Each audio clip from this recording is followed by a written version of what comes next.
আগে একজনের জায়গা থাই অহন যে আবার নদী ধারে আইসে কই যাম কই থাও।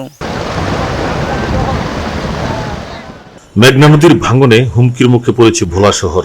অসময়ে ভাঙনের তীব্রতা বেড়ে যাওয়ায় দিশেহারা এলাকাবাসীর অভিযোগ, মেঘনা থেকে অপরিকল্পিতভাবে বালু উত্তোলনের ফলে নদী ভাঙনের তীব্রতা বেড়েছে। ভাঙন প্রতিরোধে দ্রুত পদক্ষেপ নেওয়ার দাবিতে মানববন্ধন করেছে এলাকাবাসী।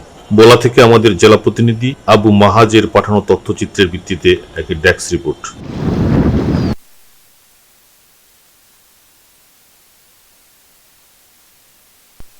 ভোলার জেলা শহর সংলগ্ন শিবপুর ইউনিয়নের শান্তির হাট এলাকা সম্প্রতি অসময়ে মেঘনা নদীর ভাঙ্গনের মাত্রা বেড়েছে। এখানে শুষ্ক মৌসুমে মেঘনার ভাঙ্গনে মানুষের বসত, ভিটি, ফসলি জমিও বিলীন হচ্ছে। ভিটিমাটি হারিয়ে অনেক পরিবার বাধ্য হয়ে বাঁধের উপর আশ্রয় নিয়েছে। সহায় সম্বল হারিয়ে পথের ভিখারি হয়েছেন অনেকে। এদিকে ভাঙ্গন ঠেকাতে ব্লক দিয়ে স্থায়ী বাঁধ নির্মাণের দাবিতে আন্দোলনে নেমেছে এলাকাবাসী। জেলা প্রশাসন ঘেরাও থাকবে, পানি উন্নয়ন বিভাগ ঘেরাও থাকবে।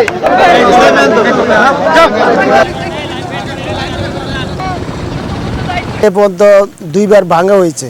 এখন আমাদের অনেক সুপারির বাগান, বাড়ি এখন সব নদীর গর্ভে চলে যাইতেছে। আমাদের নদী ভাঙন থেকে রক্ষা না করলে আমাদের ভোলা শহরেই নদীর গর্ভে চলে যাইতেছে।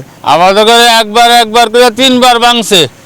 এখন যে ভাঙতে শুরু হয়েছে এখনো আমার ভাঙ্গিয়া ফেলাইব।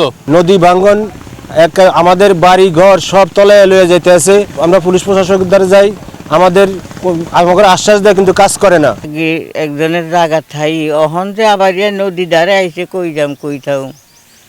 জায়গা নাই, জিগির নেই, গার্জিয়ান নাই, কিছু নাই। বালি উঠানোর লাগা এই জিনিসটা হইতেছে। এই শিবপুর এলাকা বোলা পর্যন্ত নদী ভাঙ্গি যাইতেছে, আমাকে থাকার কোনো বুঝ নাই। শান্তিরহাট বালি উঠানের কারণে নদী ভাঙ্গে, এই বালি উঠান বন্ধ করতে হইব আর বলক খালাইয়া নদী ভাঙ্গা বন্ধ করতে হইব। ভোলা জেলা পানি উন্নয়ন বোর্ডের নির্বাহী প্রকৌশলী মোহাম্মদ জিয়াউদ্দিন আরিফ বলেন, বিভিন্ন কারণে শুষ্ক মৌসুমে নদী ভাঙ্গন হতে পারে, তবে শিবপুর ইউনিয়নের নদী ভাঙ্গনের বিষয়টি কর্তৃপক্ষের নজরে এসেছে। শিবপুর ইউনিয়নে যে ভাঙ্গনটা হচ্ছে এটা নিয়ে ইতিমধ্যে আমরা অবগত আছি এবং এটার জন্য আমরা কার্যকরী পদক্ষেপ হিসেবে দরপত্র আহ্বান করা হয়েছে।